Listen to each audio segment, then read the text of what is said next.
vamos a presentar las macromagnitudes del sector agrario de Aragón. Yo simplemente como introducción, porque le voy a pasar inmediatamente la palabra a Jesús Nogués, el director general de Desarrollo Agrario, de Desarrollo Rural, porque es en su dirección general donde están los servicios de estadística que elaboran estas cuestiones. Y simplemente como avance y como introducción, pues que son unas cifras muy positivas, muy favorables, que ponen de manifiesto no solo la contribución de la agricultura y la ganadería al crecimiento económico de Aragón, sino la importancia de esa contribución. Así que le paso la palabra a Jesús. Sí, pues muchas gracias, consejero. Muchas gracias por vuestra presencia. Bueno, primero un poco aclarar qué es este informe, ¿no?, de macromagnitudes. Las macromagnitudes es un paquete de estudio estadístico que se publica anualmente y no es una cuestión que hagamos aquí en Aragón, sino que es un procedimiento que viene reglado desde las instancias europeas, pasando por el Estado y por las comunidades autónomas, de forma que la información que manda Aragón la manda al Estado, el Estado la agrega y la pasa a la Unión Europea, y ahí en el seno de Eurostat pues bueno, se tiene un diagnóstico de los diferentes sectores, ¿no? Entonces, las macromagnitudes nosotros las utilizamos tanto para ver cómo evolucionó el sector el año pasado, el año 2020, y además es un año especialmente diferente por toda la cuestión del COVID por la que atravesamos, y por otra parte, en la agregación de los diferentes años también nos permite ver cuál es la evolución de nuestro sector. Entonces, este paquete estadístico tiene dos conceptos clave que son de los que vamos a hablar hoy, que tienen digamos, una vertiente básicamente económica. Las explico al principio para que podáis entender lo que después vamos a decir, ¿no? El primer concepto es la producción final agraria, que eso hay que entenderlo como la facturación bruta, el valor de la venta de los productos que el agricultor saca de su explotación o del ganadero saca de su ganadería, ¿no? Es decir, aquí no incluimos todos los temas de transformación agroalimentaria posterior, es decir, solamente estamos computando lo que sale de los agricultores y ganaderos en esa primera venta, ¿de acuerdo? Y por otra parte tenemos otro concepto, que es el concepto de la renta agraria. Es una cuestión más compleja, pero simplemente lo que decimos es de esa facturación bruta de las salidas de explotaciones, si le quitamos los costes, nos queda la renta agraria, que en teoría es lo que dispone el agricultor pues, para poder vivir, para poder desarrollar un poco bueno, pues todas sus necesidades, ¿no? Entonces, decir que este año 2020 ha sido un año positivo. Hemos llegado a los 4.581 millones de euros de producción final agraria, es decir, de esa facturación bruta fuera de las explotaciones de los agricultores de venta, y eso supone un 7%, un 7,26% más que el año anterior, ¿no? Y en cuanto a la renta agraria, estaríamos en algo más de 2.000 millones de euros y también supone un incremento de un 5% respecto del año anterior, ¿no? Entonces, un poco lo que sí que queríamos, ahí tenéis un poco unos gráficos, explicar cuál es la estructura productiva del sector en Aragón, ¿no? Ahí tenéis unos gráficos, básicamente la idea son los años 2019-2020, la columna morada hace referencia a ese valor de la producción total en el año 19 y el 20, y después tenemos dos columnas más pequeñas, que es la división de ese importe entre lo que proviene de la ganadería, que sería el amarillo, y lo que proviene de los cultivos, que sería el verde, ¿no? Pongo esto porque realmente en Aragón esa estructura productiva tiene una serie de especificidades, y es que el sector ganadero aporta muchísimo más a la producción final agraria que el sector agrícola, que el sector de los cultivos. Así, el 66% de esa facturación total, de esa producción final agraria, proviene del sector ganadero. Sin embargo, estos son datos de España. En global se produce el efecto contrario.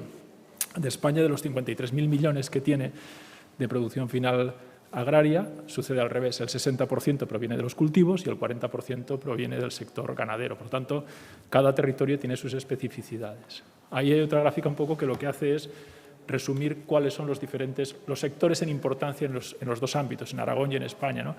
En Aragón el ámbito productivo más importante es el porcino, casi es el 45% de la producción final agraria, seguido del cereal, que está a mucha distancia, que es el 15%, frutales el 11%, etc. Mientras que a nivel estatal es diferente. Estamos hablando de que aquí hortalizas y frutas son lo más importante y el porcino ocuparía el tercer lugar. Bueno, eso simplemente por dar una idea de que diferentes territorios pues, tenemos diferentes estrategias de producción. Bien, si entramos un poco en por qué se ha producido este incremento este año del 7%, podemos ligarlo a dos cuestiones. En el ámbito de los cultivos, en el ámbito agrícola, ahí tenéis un poco una distribución de la importancia de los diferentes sectores. Los dos más importantes son cereal y frutales. Y en los dos casos ha habido un incremento de esa producción final agraria.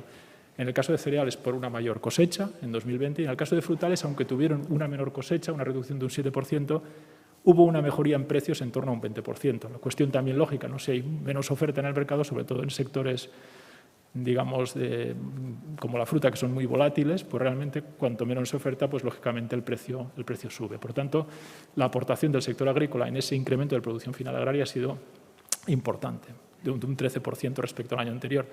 En el caso de la ganadería también ha habido un incremento positivo de un 5%, pero ahí sí que ha habido sectores que han salido que han tenido una importancia clave, como es el porcino, como es también la leche y la producción de huevos, y por otro lado sectores que han tenido cifras negativas, ¿no? Como es el caso del ovino caprino, como es el caso del vacuno, como es el caso de aves y también el caso de conejos, ¿no? Ese sería un poco el esquema general, ¿no? Y sí que lo que me interesaría explicar también es esa evolución a medio plazo, es decir, si estos datos que tenemos para un año los analizamos desde los últimos 5 años, es decir, del año 2016, vemos que se produce un incremento de la producción final agraria de un 19% y un incremento de la renta, digamos, producción final agraria de un 19% y un incremento de la renta del 15%, ¿no? Por lo tanto, son cifras muy positivas. El sector es un sector pujante, es un sector que va en un incremento continuo y, por lo tanto, tiene una aportación sólida pues, al resto de sectores económicos de la comunidad autónoma. Cierto es que toda esa renta incide en la tipología de producciones o en la tipología de explotaciones. Hay dos grandes tipos, lo que serían las explotaciones que están más vinculadas a la explotación familiar y otras que están vinculadas a procedimientos ya más empresariales, más corporativos, como es integración, etcétera, ¿no? De forma que tiene cada vez más peso esa agricultura corporativa en la producción final agraria total que la propia agricultura, digamos, clásica o la agricultura más familiar. Entonces, no sé, consejero, si quieres incidir. Bueno, pues estas son las cifras que justificaban mi apreciación inicial de que es lo significativo que resulta la contribución de la agricultura y la ganadería al crecimiento económico. El crecimiento económico es un gran objetivo, ¿no? Creo que es una muy buena noticia para Aragón. Aragón está en muy buena posición en términos de crecimiento económico, pero que debemos ser conscientes de que la agricultura y la ganadería, insisto, y perdón por la insistencia, contribuye de una manera importante. Una segunda apreciación, y ahora cuando yo mismo estaba escuchando al director general, pues seguramente cuando esto lo escuchen los agricultores, pues puedan hacer la siguiente reflexión. Nos están diciendo que la renta agraria en los últimos 5 o 6 años, ha aumentado un 15%. Y muy posiblemente ese agricultor o esos agricultores que analicen esa cifra, a continuación digan, pues a mí no me cuadra, ¿no? A mí no me ha subido la renta en esos términos. Y seguramente no, seguro tiene razón. Entonces, ¿qué ocurre? Es que está mal. Es decir, ¿estamos dando unos datos que no son correctos? Pues son correctos. Y también tiene razón el agricultor. ¿Dónde está la explicación? Que la renta agraria no es exactamente lo mismo que la renta de los agricultores. La renta agraria, como ha explicado el director, es lo que queda de restar a la producción agraria los gastos, con independencia de quién aborda, quién gestiona esa producción. La cuestión es que si esa cuenta la hacemos en el caso de los agricultores, pues simple y llanamente lo que ocurre es que ni todo el valor de la producción ni todo el valor de los gastos es atribuible a los agricultores propiamente dicho. Como también ha dicho el director, en gran medida y cada vez más es imputable a ese modelo corporativo. Y en Aragón la manera más fácil de visualizarlo y de entenderlo es el peso que tiene la integración porcina. La integración ganadera en general, pero muy particularmente la integración porcina. Por eso es verdad las dos cosas, que la renta agraria como macromagnitud, como cifra macroeconómica, aumenta y aumenta de una manera significativa, y eso no quiere decir que eso se traduzca en la mejora de la renta de los agricultores, que ojalá creciera y mejorase a ese nivel. Y digo ojalá porque no es la realidad. La renta de los agricultores no está aumentando ni a este nivel ni está propiamente aumentando, se sigue deteriorando. Y con esto termino. Por esto seguimos insistiendo en dos cuestiones. La importancia y la necesidad de la PAC como herramienta clave para compensar a los agricultores de esa renta que no ven mejorada.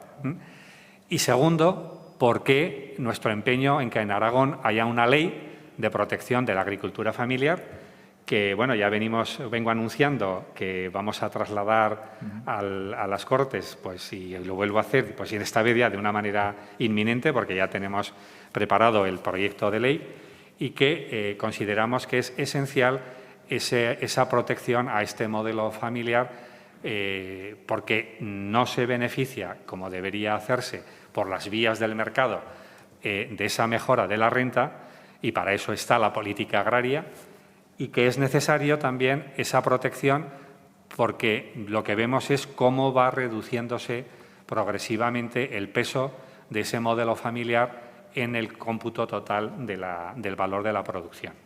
Estas son las cuestiones que queríamos destacar. Y, bueno, como en cualquier caso os hemos facilitado, ¿no?, la documentación, pues sí, creo que no merece la pena que os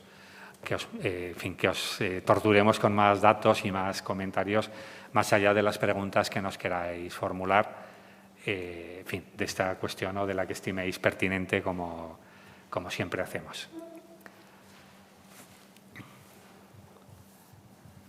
Sí.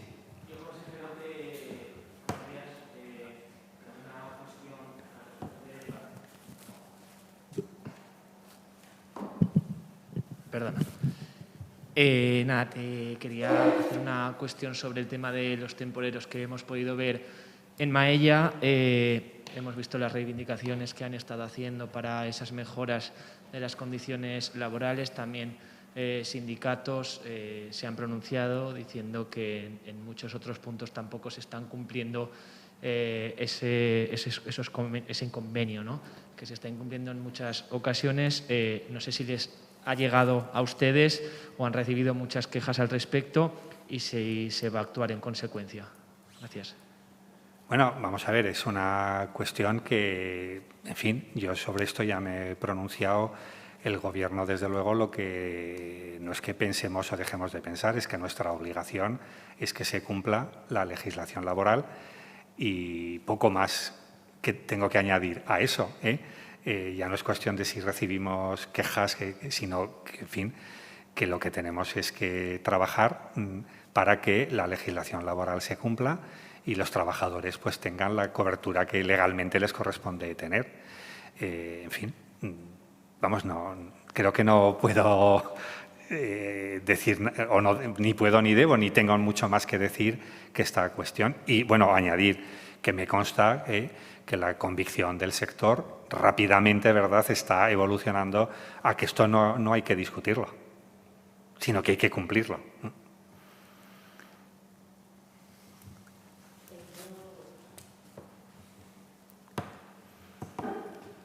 Volviendo a las macromagnitudes, la pandemia, la situación, generada por la pandemia, ha influido mucho, poco o nada en esta producción final.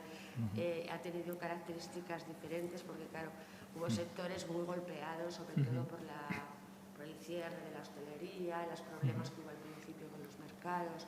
¿Cómo ha afectado? Sí. Bueno, efectivamente, aunque ha sido un año realmente complejo para otros ámbitos económicos, es verdad que el sector agrario pues, siempre se muestra resiliente frente a estas situaciones tan de crisis, ¿no? Y ahí están los datos, son datos muy positivos del sector. También es verdad que fue un sector capaz de responder de una forma fiable ante esa demanda y ante ese momento crítico que se produjo pues, el año pasado, ¿no? En cuanto a sectores que han salido perjudicados, pues obviamente lo que comentabas, ¿no?, sectores que tienen sus producciones más orientadas a lo que es la restauración. Estamos básicamente hablando, por ejemplo, en el ámbito ganadero. El ovino ha tenido una bajada de un 3%. Es verdad que el precio tampoco se ha notado tanto, pero sí ha habido una bajada de producciones. También en el sector bovino se ha producido una reducción de la facturación en términos de producción final agraria de un 9%. O sea que quizás esos son los sectores, digamos, más claros que han tenido pues, un impacto negativo por la situación general del COVID, ¿no? Pero como decía, creo que la respuesta del sector ha sido muy de destacar, a diferencia de otros sectores en los que dependíamos del exterior. Realmente este ha sido un sector que en todo momento ha permitido tener los mercados abastecidos, y yo creo que aquí también podemos poner de manifiesto pues, la importancia de tener una política agraria, incluso a nivel europeo, que permite el mantenimiento y asegurar la rentabilidad de un sector que en momentos críticos pues, es capaz de responder de forma correcta a las necesidades de los consumidores. Yo creo que una vez más se ha vuelto a demostrar cómo el sector agrario se comporta especialmente bien en las situaciones de crisis. Pasó en la crisis financiera, bueno, yo creo que ha pasado siempre, ¿verdad? Quizá no éramos tan conscientes, pero se comporta muy bien. Seguramente porque está muy acostumbrado, ¿verdad?, a hacer frente a la adversidad.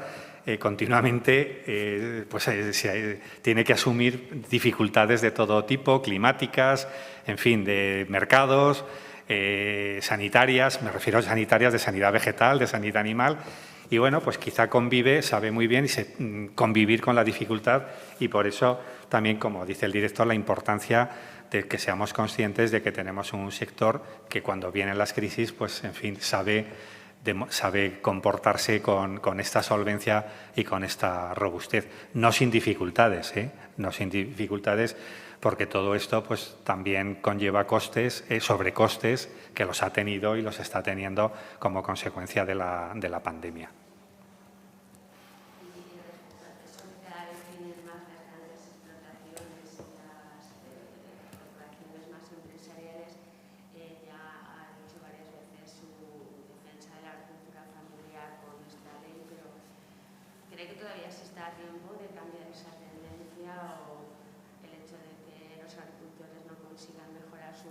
Sí. Que ellos se vayan retirando a favor de las grandes inversiones más empresariales.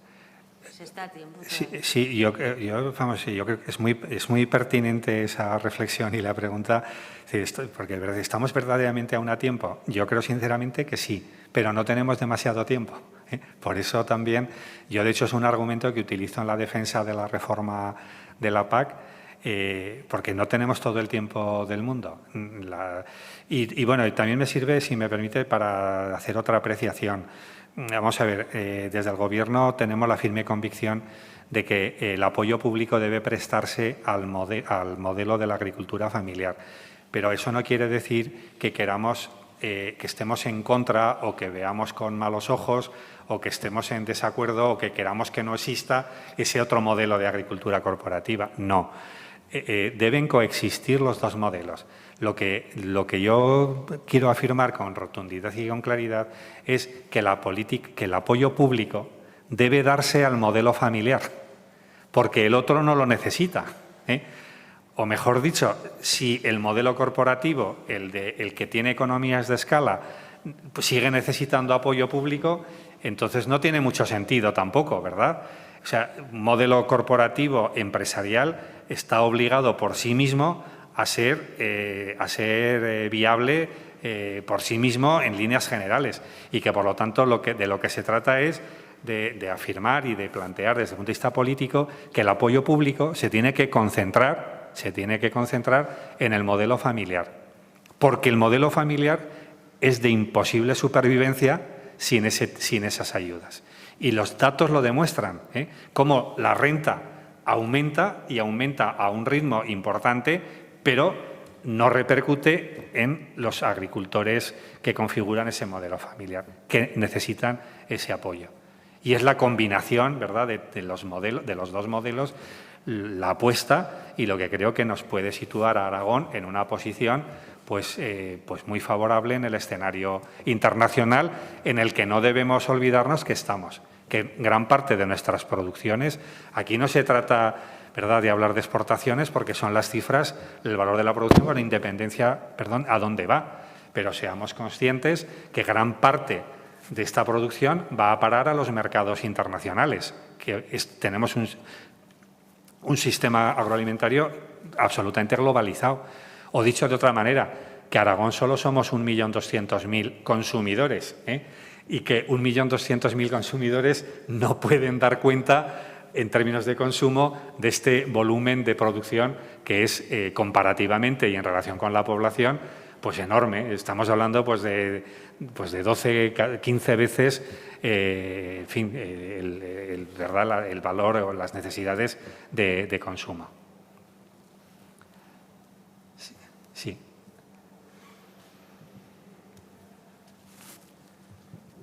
Sí, yo quería preguntarle si cree que este ritmo de crecimiento del 20% en 5 años y anualmente pues veo del último año del 7%, se va a poder mantener durante los próximos años.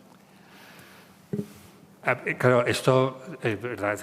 Tiene de bola de cristal, digo la respuesta, no la pregunta, pero yo me atrevería a decir que sí, y no porque sea un deseo, que lo es, eso, mi deseo y del Gobierno, ¿verdad? Y creo que de todos los aragoneses es que crezcamos, que sigamos creciendo, es que realmente el sector agrario aragonés tiene elementos, tiene herramientas y tiene capacidad para o sea, no es un crecimiento fortuito, es un crecimiento que es consecuencia de su propia estructura, de la propia apuesta que hacen los agricultores.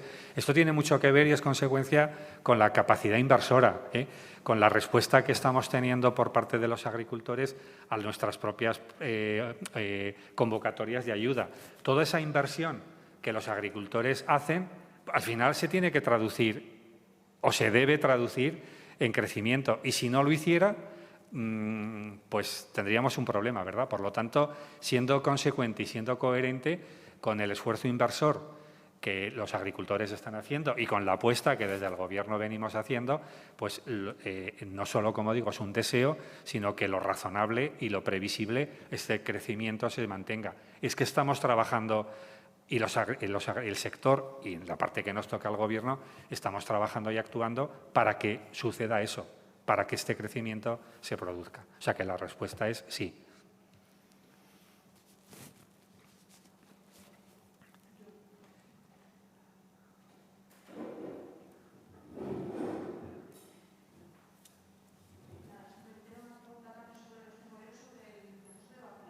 Sí. Bueno, yo creo que aquí yo creo que es una muy buena noticia. Primero fue muy buena noticia y, de hecho, así creo yo que lo interpretó y lo recibió el sector. Y me parece una noticia todavía mucho mejor la magnífica respuesta que ha habido en términos de colaboración y de implicación del propio sector. La verdad es que han facilitado muchísimo, si no hubiera sido muy complicado, el sector hortofrutícola, las cosas como son. Ha facilitado muchísimo, ha puesto su mejor disposición para que este proceso se pudiera llevar a cabo, que no es fácil, ¿no? Por las condiciones socioeconómicas y sociolaborales, pero sobre todo socioeconómicas de este colectivo. Entonces, bueno, yo creo que en ese sentido es muy buena noticia y, bueno, y creo que también es muy buena noticia para todos que el ritmo de vacunación que se está llevando a cabo, pues, en fin, nos permite, ¿verdad?, empezar a, quizá, al menos como deseo, a ver la luz de este largo túnel que estamos atravesando. ¿Sabe qué porcentaje de vacunación? No, la verdad es que yo no tengo datos. No te puedo decir porque no tengo datos.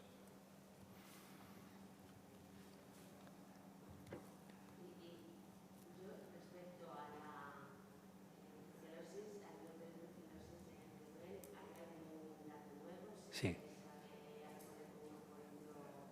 ¿Te refieres a la brucelosis, al foco de brucelosis? Sí. No, bueno, vamos a ver, no es que haya datos nuevos, lo que es confirmar que, vamos a ver, lo primero, lo digo porque en algún momento se ha podido poner en duda, sí, que si se ha detectado es porque hay un control. Segundo, se actúa aplicando pues, unos protocolos perfectamente establecidos y que, bueno, desde ese punto de vista yo lo que quiero trasladar es garantías y seguridad, siendo pues un problema, ¿verdad?, pero seguridad y en que, bueno, que está controlado desde todos estos puntos de vista. Entonces, bueno, creo que el que no haya nuevas noticias es una buena noticia, al menos para mí, ¿verdad? Es decir, que no hay ningún imprevisto Más allá, pues, en fin, de que no oculto, sería absurdo por mi parte, que es un problema, ¿verdad?, que nos gustaría no tener. Pero esto es lo que tiene. Antes me refería al sector, ¿verdad? Es un sector que está acostumbrado a que haya este tipo de incidencias y se está gestionando con arreglo a lo previsto y que realmente pues es que está previsto, ¿verdad? Es que tenemos un protocolo a nivel nacional que nos dice lo que tenemos que hacer y cómo tenemos que actuar. No, vamos a ver, determinar el origen es algo que estamos obligados porque el propio protocolo de actuación, ¿verdad?, lo contempla, pero eso no es inmediato ni es fácil, en fin, es un tema que hay que investigar, en el que hay que trabajar, pero no es fácil. En fin, pues no, iba a decir, no lo digo como excusa, bueno, pues también, es decir, que no es fácil el determinar con el rigor que se tiene que hacer cuál es el origen y que eso, bueno, pues hay que investigarlo y que desde luego, pues ojalá lo podamos saber cuanto antes, pero en fin, insisto, no es fácil.